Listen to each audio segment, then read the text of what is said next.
안녕하십니까. 실전경매 노하우 앤손입니다. 오늘은 8번째 시간으로 매각물건명세서에 대해서 알아보고자 합니다. 제7강 현황조사에서 잠시 언급했었는데 여러분 기억이 나십니까? 강의를 듣는 것도 중요하지만 복습하는 것이 더 중요하다는 것 잊지 마십시오. 제가 지난 시간에 다른 사람의 분석에 의존하지 말고 한 발 빠르게 행동하는 것이 여러분의 경쟁력이라고 말씀드렸었는데요. 경매에서 반드시 해야 할 일은 바로 현장 조사입니다. 어떤 낙찰자의 경우 수풀이 우거진 밭을 공매를 통해 구입을 했었는데 물론 현장 조사도 했고 지리나 주변 환경 등은 좋은 조건이었다고 합니다. 그러나 수풀을 정리하다가 묘지가 발견되었는데요. 그 묘지에 관한 것은 감정평가서에도 표시가 되어 있지 않은 내용이었습니다. 꼼꼼하지 않은 현장 조사도 실패의 원인이 될 수 있으므로 명심하시기 바랍니다. 자, 그럼 제8강을 시작하겠습니다. 자, 오늘은 저와 함께 매우 중요한 내용을 배우십니다. 바로 매각물건 명세서입니다.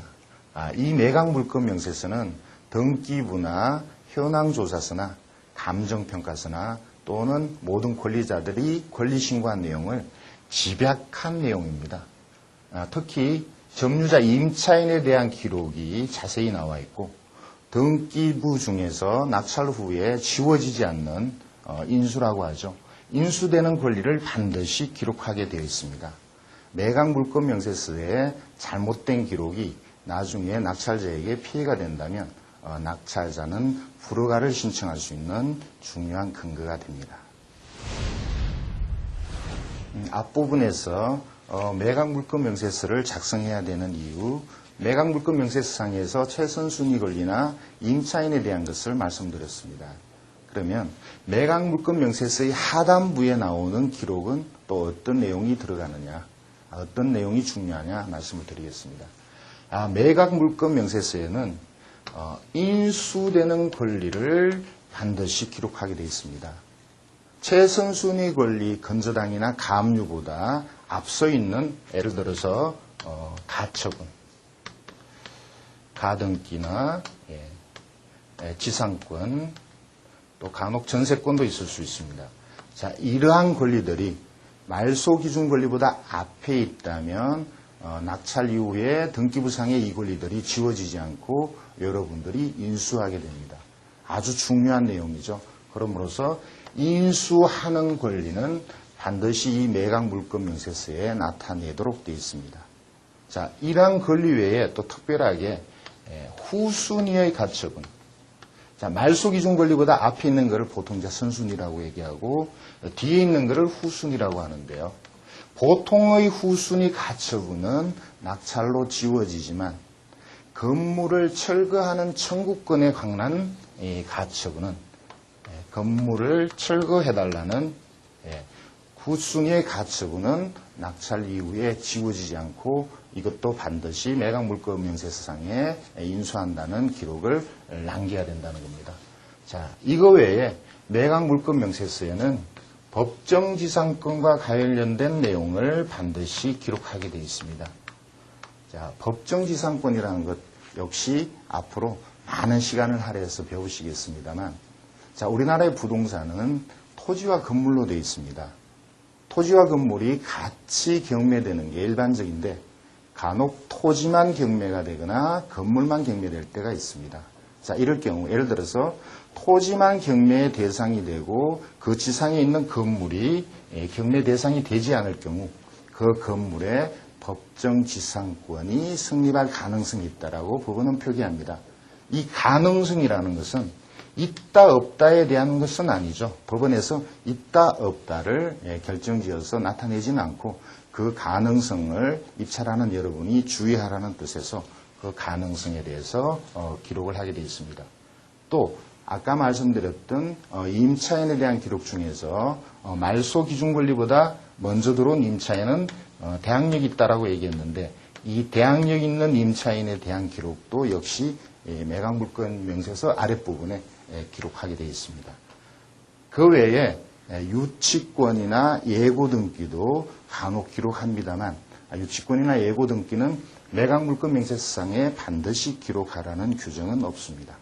자, 이러한 중요한 내용의 매각 물건 명세서는 미리 작성하여 최소한 입찰일 일주일 전에 여러분들이 볼 수 있도록 법원에 비치되어 있거나 아니면 인터넷 사이트에 공지됩니다. 자, 이 내용으로 좀 더 구체적인 사례를 보시겠습니다. 매각 물건 명세서에 대한 내용은 현재 진행 중인 법원의 기록에서 같이 보실 수 있습니다. 자, 경매 정보 검색에 들어가셔서 경매 물건 검색 인천지방법원을 같이 보실까요? 22개를 보겠습니다. 자, 여기 보시기 전에 요거 내용을 좀 잠깐 설명을 드릴까요? 그림이 3개가 나란히 나오죠. 앞에 있는, 위에는 없습니다. 일부에만 있는 이것이 매각 물건 명세서입니다. 현황조사서나 감정평가서는 경매가 공고되면 바로 나타나고 매각 물건 명세서는 일주일 전에 보여준다고 말씀드렸죠. 자, 이것들은 아직 위에 있는 사건들은 일주일이 안 돼 있기 때문에 매각 물건 명세서가 나타나지 않는 겁니다. 자, 22개를 볼까요? 자, 요 내용 중에서 여기 요 그림이 매각 물건 명세서가 실려 있다는 그림 표시입니다. 같이 보겠습니다. 자, 이것이 매각 물건 명세서입니다. 사건 번호가 앞에 나오고요. 물건 번호, 그리고 최선순위, 아까 잠깐 말씀드렸던 최선순위 설정일자, 압류일자, 여기는 압류로 되어 있네요. 이 기록이 반드시 나타납니다. 모든 부동산에 1개 또는 2개의 최선순위 설정일자가 나타나는데 보통 아파트나 빌라 같으면 이것이 1개 나타나는 것이 정상이고 주택 같은 경우는 토지와 건물로 구성되어 있으니까 2개가 나타날 수 있습니다. 자, 임차인에 대한 기록은 아무것도 나타나 있지 않네요. 자, 이 아래쪽에 매각 물건 명세서 아래쪽에 여기서 이제 인수하는 권리. 제가 한번 읽어볼까요? 등기된 부동산에 관한 권리 또는 가처분으로 매각 허가에 의하여 효력이 소멸되지 아니하는 것. 자, 여기 해당되는 게 있으면 여기다가 반드시 기록을 남겨야 된다는 뜻이죠. 자, 그 아랫부분에도 여러 가지 중요한 내용이 기록되게 되어 있습니다. 현재 이 사건에서는 배당 요구 종기일에 대한 기록이 있고요. 공유자가 우선 매수 신청을 하려면 첫 기일에만 유효하다. 자, 이 부분은 공유자 우선 매수 공부할 때 다시 말씀드리겠습니다만 거기에 대한 주의사항을 메모를 해놨네요. 자, 그러면 다른 사건을 같이 볼까요? 그 밑에 사건을 보시겠습니다. 자, 역시 매각 물건 명세서로 되어 있고요. 최순순위 건저당 날짜가 나오죠. 역시 여기도 임차인에 대한 기록은 없습니다. 자, 다른 사건을 하나 더 볼까요? 자, 이왕이면 주택을 보겠습니다. 임차인이 있을 만한 주택을 보겠습니다. 빌라를 보겠습니다. 여기는 임차인에 대한 기록이 나타나네요. 역시 사건 번호가 기록에 나타나죠. 중요한 최선순위 건저당에 대한 기록이 나타납니다. 자, 중요하죠. 임차인 이름이 나오고요. 아까 제가 말씀드렸습니다. 임차인에 대한 기록은 반드시 2개로 나타난다. 자, 집행관이 현황조사할 때 조사한 기록, 현황조사, 그리고 임차인이 스스로 법원에 권리신고한 권리신고. 자, 이 2개의 내용이 나란히 기록이 되어 있는데, 자, 여기서는 지금 조금 일부 내용이 같지 않는 부분이 있습니다. 자, 실제 이 임차인이 진짜인지 가짜인지는 또 좀 더 구체적으로 조사를 해봐야 되겠지만, 이러한 현황조사와 권리신고가 상이한 것은 여러분에게 간혹 특별한 수익을 남길 수 있는 그런 물건이 된다는 걸 말씀드리고 싶습니다. 자, 아래쪽을 좀 더 볼까요? 빌라다 보니까 밑에는 뭐 특별히 기록된 내용이 나타나 있지 않습니다. 자, 그러면 실제 진행한 사건을 같이 보겠습니다. 자, 여기 보시면 부산시 금정구의 오피스텔이 경매로 나왔네요. 자, 이 중에 하나를 보겠습니다. 그냥 평범한 오피스텔로 보입니다. 오피스텔이 경매가 나왔고 지금 낙찰이 되었습니다. 자, 여기서 제가 말씀드리고 싶은 것은 이것은 빌라, 오피스텔이죠. 집합 건물인데 집합 건물에 토지 별도 등기라는 기록이 있습니다. 자, 이게 토지 별도 등기가 있는 집합 건물, 아파트나 빌라, 오피스텔은 매각 물권 명세서에 그 기록이 두 가지로 나타난다는 걸 말씀드리고 싶네요. 실제 매각 물권 명세서를 같이 보실까요? 자, 이것이 매각 물권 명세서입니다. 자, 보시면 여기 나와 있죠. 자, 앞에 사건 번호가 여러 개 나온 것은 이중경매 일전에 벌써 미리 다 공부하신 내용입니다. 그리고 최선순위 설정 일자가 여기서는 두 개가 나타나죠. 토지가 2000년 11월, 건물은 2002년 이렇게 나타나 있는데, 자, 이렇게 생각하시면 되죠. 아파트나 빌라를 짓기 전에 토지를 먼저 담보하고 그 이후에 건물을 완성한 다음에 건물도 담보로 제공했다. 그러니까 토지와 건물의 권리가 다를 수밖에 없죠. 자, 그렇게 다른 권리가 있을 때는 토지 건물 두 개의 기록을 다 올려야 된다. 이게 매각 물권 명세서에 대한 규정입니다. 자, 임차인에 대한 기록이 있는데, 자, 여기서 여러분들이 한 가지 의문을 제기할 수 있겠는데요. 임차인의 대항력은 여기 나온 선순위 설정 일자를 기준으로 해서 그보다 빠를 때 대항력이 있다라고 제가 설명을 드렸는데, 자, 이 두 개의 권리 중에 어떤 것을 기준으로 하느냐, 이게 중요하죠. 아주 중요한 내용입니다.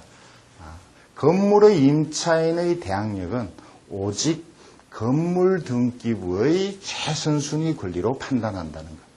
그러니까 토지의 최선순위 권리보다 임차인이 더 늦게 전입했더라도 오직 건물의 권리로서만 임차인의 대항력을 판단한다는 것. 자, 이렇게 생각하셔야 됩니다. 여기서 건물의 건저당일이 2002년 5월 6일, 임차인의 전입은 2001년 6월 8일로 나타나 있죠. 대항력이 있습니다. 건물 등기부에 건저당보다 늦게 전입했지만 임차인은 대항력이 있습니다. 아주 중요한 사실입니다. 자, 이런 내용에 대해서는 나중에 토지 별도 등기를 공부할 때 좀 더 자세히 설명을 드릴까 합니다. 그러면 다음 사건을 보겠습니다.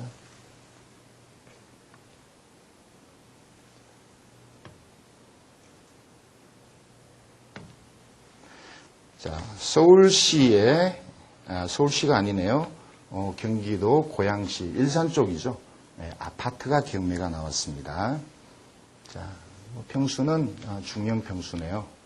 38평이요. 요즘은 또 평방메타로 얘기해야 되는데, 자, 어쨌든 저는 아직 그쪽이 익숙지가 않습니다만, 2억 9천에 감정이 됐고, 두 번 유찰됐네요. 대략 2년 전에 나온 물건인데, 가격이 오를 때였습니다. 자, 이게 두 번 유찰돼서 1억 8,500까지 떨어졌는데, 낙찰은 의외입니다. 그 이전 2억 3,200보다 훨씬 상회한 2억 7,100만 원. 입찰자는 무려 17명입니다. 자, 왜 이런 일이 일어나나요?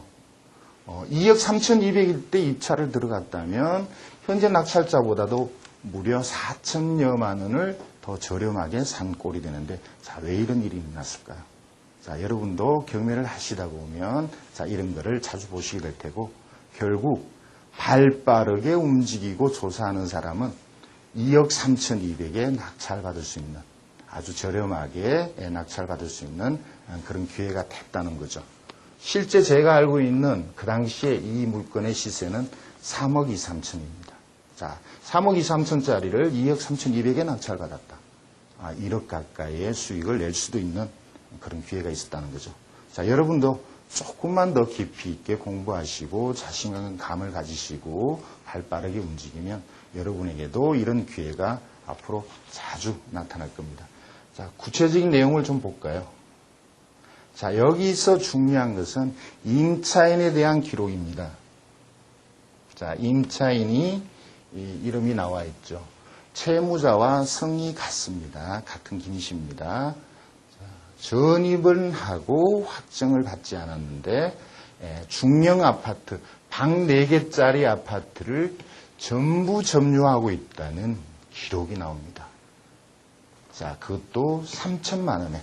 3천만 원의 중형 아파트를 전부 점유한다. 정상적이라고 보기가 힘들죠. 자, 그 뒤에 보면 기록이 또 있습니다. 본인은 법원에 3천만 원을 주장했는데 집행관이 현황 조사할 때는 6,500을 주장했습니다. 자, 정상적인 임차인은 자기 임차 보증금이 얼마인지를 모를 리가 없죠. 자, 그렇다면 실제 매각 물건 명세서에 어떤 기록으로 나타나는지 같이 보실까요? 자, 조금 작죠? 네, 좀 키우겠습니다. 더 키울까요? 자, 임차인의 이름이 나오고요. 현황 조사했다는 기록이 있습니다. 집행관이 현황 조사할 때 2002년부터 사용하는데 그 보증금이 6,500이다. 자, 그리고 전입한 날짜는 여기는 기록이 지금 빠져 있습니다만 아까 보신 것처럼 외형상으로는 대항력이 있는 임차인이에요. 자, 그러면 이것이 낙찰됐을 때 진정한 임차인이면 이 6,500이라는 보증금을 낙찰자가 물어줘야 되죠. 가격이 떨어진 이유가 바로 이겁니다. 자, 그런데 본인 스스로가 권리 신고한 기록에는 보증금을 3천만 원으로 신고를 했습니다. 자, 그리고 이 임차인은 전입하고 확정일리를 받지 않았습니다. 진정한 임차인일까요? 자, 다른 기록을 같이 좀 보실까요? 자, 실제 세대 열람한 기록을 같이 보시겠습니다. 자, 주민등록에 대한 내용이 나오는데요. 자, 채무자의 이름이 나옵니다. 그 다음에 임차인을 신고한 사람의 이름이 나옵니다. 자, 이 뒤쪽에 보면 자, 임차인은 여기 살고 있지 않다는 기록도 나옵니다. 자, 과연 진정한 임차인일까요? 아닐 가능성을 여러 가지에서 우리는 알 수 있습니다. 자, 이러한 진행 내용에 대해서 자, 지금은 대부분의 기록이 이미 없어졌습니다만 경매를 신청한 농협 입장에서는 이 임차인의 6,500 또는 3천만 원이 그 채권자 입장에서는 중요한 문제가 됩니다. 채권 회수를 하는데 걸림돌이 되죠.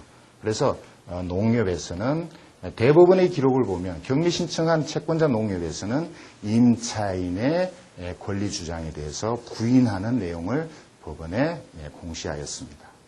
자, 여러분들이 조금만 더 서둘러서 이 임차인에 대한 주장을 여러분들이 깰 수 있다는 자신감이 있었고, 그리고 농협에 들러서 이 내용을 여러분들이 알아보셨다면 여러분들은 남들보다 앞서서 낙찰을 받고 특별한 수익을 거둘 수 있을 겁니다. 그래서 매각 물건 명세서는 중요하고 또 여러분의 수익을 올리는데 소중한 자료라는 걸 말씀하고 싶습니다. 법원에서 매각 물건 명세서를 작성하여 입찰자인 여러분에게 제공하는 것은 그 내용이 중요하기 때문입니다. 입찰자는 매각 대상의 부동산에 대해서 정확한 정보를 알고 있어야 되고 혹 보이지 않는 위험에 대해서 미리 예측할 수 있어야 되기 때문입니다. 그래서 매각 물건 명세서의 기록에 중대한 하자가 있을 때는 불허가의 사유가 되는 거죠. 중대한 하자를 낙찰자인 여러분이 낙찰 이후에 발견했을 때는 물론 당연히 불허가를 신청하실 수 있고요. 법원에서 나중에 이러한 내용을 발견했을 때 역시 법원에서는 직권으로 불허가를 내리기도 합니다. 자, 이러한 중대한 하자는 여러 가지가 있을 수 있겠죠.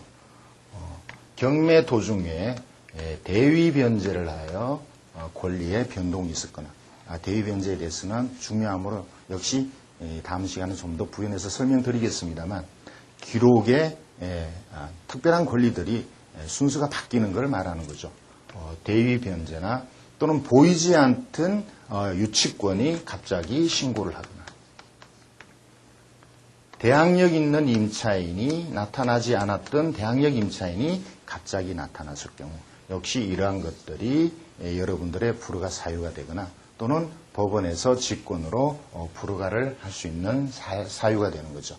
자, 이러한 내용들이 경매 도중에 드러났을 경우에 자, 법원에서는 일단 경매를 정지하기도 합니다만 자, 그렇게 정지한 다음에 매각 물건 명세서의 기록을 변동을 시킵니다. 변경을 시키죠. 자, 매각 물건 명세서의 내용이 변경이 되는데 여러분들은 입찰하기 일주일 전에 이 내용을 항상 보심으로써 변경된 내용을 보실 수가 있으므로 위험에서 벗어날 수가 있습니다. 그런데 문제는 뭐냐면 법원의 매각 물건 명세서는 일주일 전에 보여주고 일반 시중의 매각 물건 명세서는 일반 시중의 사이트에서 나오는 매각 물건 명세서는 아무 때나 볼 수 있다는 거죠. 아무 때나 볼 수 있는 그 매각 물건 명세서는 최초에 입찰 때 올렸던 그 기록을 중간에 변경이 있든지 없든지 그대로 계속 제공할 수 있다는 겁니다. 자, 사실은 내용이 바뀌었는데 여러분은 그 내용을 모르고 그걸 그대로 믿고 입찰을 하셨다면 그거는 이러한 불허가의 사유가 되지 않으니까 아주 위험한 게 될 수도 있습니다. 그러므로 여러분들이 물건에 대한 판단은 일반 사이트의 매각 물건 명세서를 보시고 판단을 하시더라도 최종적으로 입찰을 하실 때는 법원의 반드시 대법원의 이 기록을 최종적으로 한 번 더 확인하시는 것을 반드시 명심하시기 바랍니다. 자, 그러면 이와 관련한 실제 사례를 같이 보실까요? 자, 부천시의 연립이 경매로 나왔습니다. 그 내용을 같이 보실까요? 자, 다세대 빌라입니다. 토지 건물, 당연한 얘기죠. 토지 건물 일괄 경매. 자, 이 낙찰가가 아주 대단하네요. 5천만 원짜리가 1억 2,300에 낙찰됐다가 또 포기를 했네요. 대검 미납으로 나와 있고요. 27명이요. 이것이 다시 재경매에 들어가서 1억 1,700에 낙찰됐습니다. 감정가에 235%에 낙찰됐네요. 입찰 인원은 좀 줄어들었습니다. 아주 좋은 물건인가 봅니다. 제가 볼 때는 재개발과 관련한 물건. 자, 이렇게 추정이 됩니다. 자, 아래쪽의 내용을 같이 보실까요? 예. 자, 제 등기부를 보시면 가등기가 나옵니다. 자, 우리가 말소 기준 권리에 대해서 아주 자세히 배우진 않았지만 여러분들은 이제 웬간하면 그게 뭔가는 정도는 짐작하실 걸로 보는데 자, 여기 보면 가등기가 말소 기준 등기라고 표기가 되어 있습니다. 이것은 가등기가 인수되는 권리가 아니고 배당 요구를 했다는 뜻입니다. 자, 여기 보면 가등기권자 서씨가 권리 신고 및 배당 요구했다. 가등기는 채권 채구 시간에 말씀드렸습니다. 가등기권, 선순위의 가등기권자가 배당 요구하거나 권리 신고를 했을 때는 말소된다. 자, 여기에 해당되는 내용이죠. 실제 매각 물건 명세서에 어떻게 나타나는지 같이 보실까요?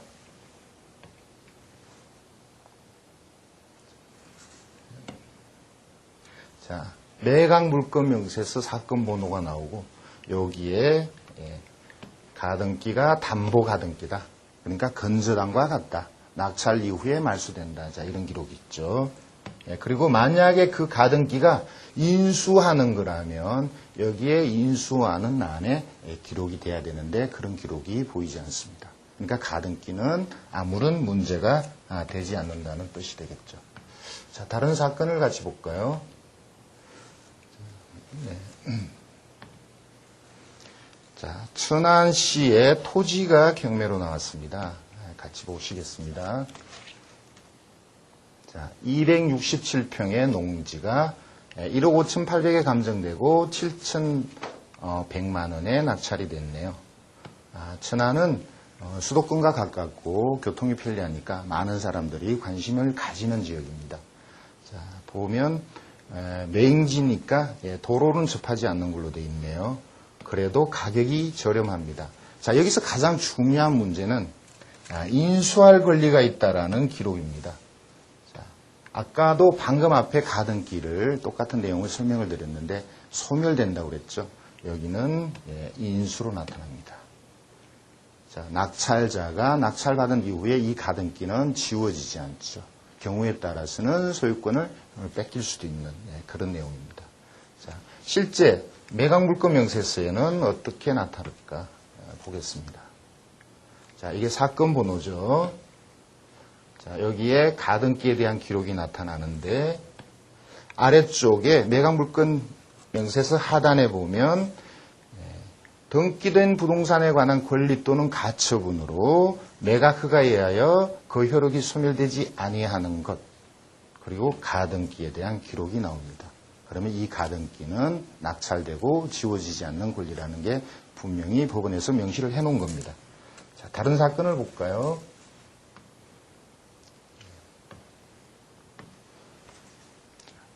자, 충남 아산에 경매 물건이 나왔습니다. 대지가 경매가 나왔는데 사진상으로는 건물이 보입니다. 폐가로 보이죠. 토지만 경매 대상이라는 기록이 나와 있습니다. 가격은 저렴하네요. 3,100인데 2,300에 낙찰됐습니다. 자, 이런 쪽에 대한 그 투자는 물론 이 지역을 잘 아셔야 되겠지만 주변 상황도 여러분은 고려를 하셔야 됩니다. 자, 경기도 남부 중에서 평택이 많은 호재를 갖고 있고 모든 사람들이 선호하는 지역인데 평택에서 가깝다는 것. 저도 역시 이쪽을 답사할 때 그런 점을 고려하고 답사를 했었습니다. 자, 문제는 맹지라는 것. 제가 이 집을 가보고 맹지여서 좀 곤란해서 직접 투자를 하지 않은 그런 내용입니다. 자, 여기에 이 집에 대한 기록이 과연 어떻게 나타날까? 매각물권 명세서를 같이 보겠습니다. 화면을 좀 키우겠습니다. 자, 여기 좀 잘려 있습니다만 법정지상권의 성립 여지가 있다라는 기록이 나와 있죠. 그러니까 폐가이지만 어쨌든 그런 기록을 법원은 남기게 되어 있습니다. 결국 낙찰자는 그 폐가를 어떻게 부드럽게 문제없이 처리할 건가. 자, 이것을 고려하고 입찰에 참여하셔야 되겠죠. 금호동에 빌라가 하나 나왔습니다. 자, 그 내용을 같이 보실까요? 네, 평수가 있고요. 자, 1억짜리를 8,100에 누군가가 낙찰을 한번 받았습니다. 불허가 되고요. 그 이후에 다시 이제 계속 진행을 하다가 결론은 취하됐습니다. 자, 아래쪽의 내용을 좀 보겠습니다. 현재 이 기록에 의하면 소유권 보존 등기, 등기부를 같이 보시죠. 보존 등기, 압류, 그리고 개인이 우씨가 경매를 신청했는데, 자, 우리가 중요시한 것, 권리분석의 가장 시초는 말소 기준 권리를 찾는 건데, 여기서 기록상에 그대로 보면 등기부에 가장 앞서 있는 압류, 가압류, 건저당, 이것이 말소 기준 권리라고 보시면 되죠. 그래서 2002년 4월 8일의 압류, 세무서의 압류가 말소 기준 권리입니다. 자, 이것을 기준으로 했을 때 임차인 조 씨는 2002년 8월 12일 말소 기준 권리 이후에 전입했으니까 대항력이 없죠. 자, 없습니다. 그런데 자, 이 물건에 대해서 제가 알고 있는 것은 불허가 난 사유가 집주인 채무자가 이 말소 기준 권리인 종료세무서 압류 세금을 변제하여 말소 기준 권리를 바꿔버린 거죠. 대위 변제라고 합니다. 자, 대위 변제하게 되면 여기서 말소 기준 권리가 압류에서 그 이후인 가압류로 바뀌는 겁니다. 자, 가압류의 날짜는 2003년 1월 2일이고, 자, 이것과 비교하여 임차인은 그보다 빠른 2002년 8월 10일. 대항력 없던 사람이 대항력이 있는 쪽으로 바뀌는 거죠. 그렇다면 법원은 낙찰자가 불측의 손해를 볼 수 있으므로 불허가를 내려야 되죠. 그래서 아까 위에 불허가가 났던 것입니다. 자, 이런 기록을 여러분들은 나름대로 이해를 하실 겁니다. 공부를 하셨으니까. 다른 사건을 볼까요?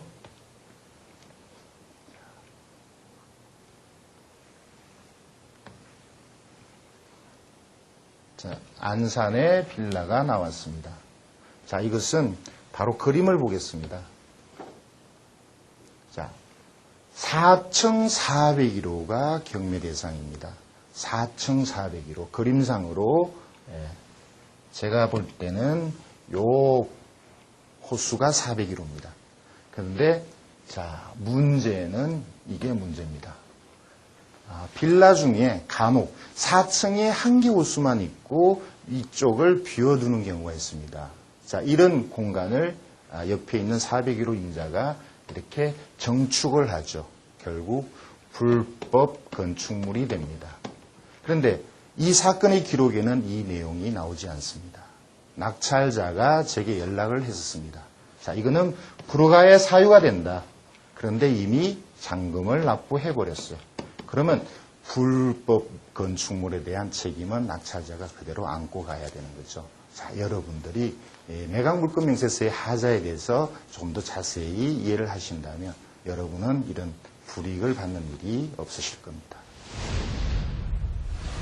오늘 저와 함께 배우신 매각물권 명세서의 기록은 여러분들이 앞으로 경매하시면서 아주 유용한 내용이므로 잘 기억해 두셔야 됩니다.